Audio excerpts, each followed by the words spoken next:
Bonjour, je m'appelle Olivier Ortega, je suis avocat au cabinet LPA-CGR et je m'occupe plus particulièrement de sujets de Smart City dans ma vie professionnelle.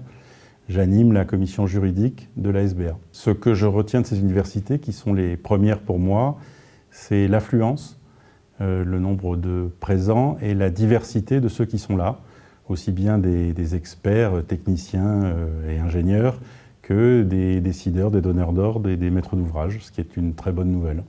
Dans 5 ans, je pense que beaucoup des questions qui aujourd'hui paraissent insurmontables auront été réglées.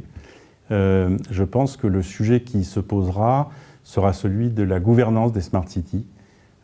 Qui décidera dans une Smart City qu'un service qui était nécessaire au moment où on l'a conçu ne l'est plus, qu'il doit évoluer et quels sont les services qu'il faut y introduire. On a besoin de travailler dès maintenant sur le sujet de l'opérateur de services urbains dans la Smart City. L'innovation des Smart Cities, elle est évidemment sur la donnée.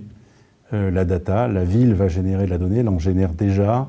Demain, les utilisateurs de la ville vont incorporer dans leur vie des objets connectés qui vont eux-mêmes générer de la donnée.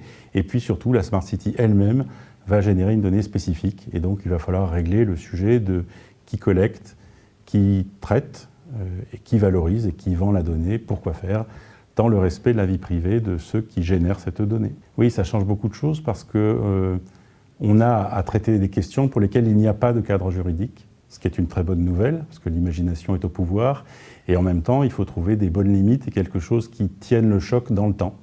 Donc aujourd'hui, on a à traiter, par exemple, la blockchain énergétique, elle ne dispose d'aucun texte qui s'y rapporte. Pour autant, le respect de la vie privée, de la collecte de la donnée énergétique personnelle de chacun, doit bien être intégré dans le cadre de la loi informatique et liberté, par exemple. Donc il faut qu'on trouve des systèmes pour rendre possible cette innovation et en même temps pour se conformer au cadre légal qui existe. Qui n'a en général pas été conçu pour ça, mais il faut qu'on l'adapte. On a un petit phénomène de relooking extrême du cadre juridique. Mais vous savez, le droit, il est toujours en retard sur la vie. Et c'est normal, il est fait pour ça. La règle de droit, elle est faite pour incarner un consensus social à un moment donné. Et donc, elle n'existe que lorsque le consensus est formé. Le consensus sur l'innovation, il prend un peu de temps. Et donc, le droit, il court toujours vers l'innovation. C'est normal et c'est comme ça depuis toujours. Et donc, sur les sujets là où on est très disruptif, c'est normal qu'il n'y ait pas de cadre juridique. Donc, la première étape, c'est d'adapter le cadre ancien à la nouveauté. Et puis, il y a un moment où, à force de tordre la règle, elle finit par craquer et il faut en fixer une nouvelle. On est exactement dans cette phase-là.